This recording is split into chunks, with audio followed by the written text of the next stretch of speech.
இந்து மதத்துக்கு விரோதமாக பாடலை பாடிய இசைவாணியை கைது செய். கண்டிக்கின்றோம். இசைவாணியை கண்டிக்கின்றோம். இந்து மத விரோதியை கண்டிக்கின்றோம். கைது செய். இசைவாணியை கைது செய். கிறிஸ்துவ மதத்தை சேர்ந்த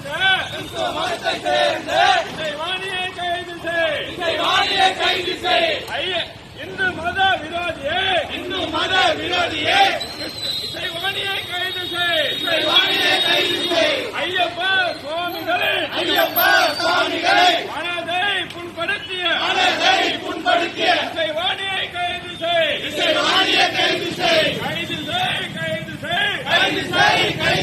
இசைவாணியை கைது செய். ஐயப்ப பக்தர் மனதினை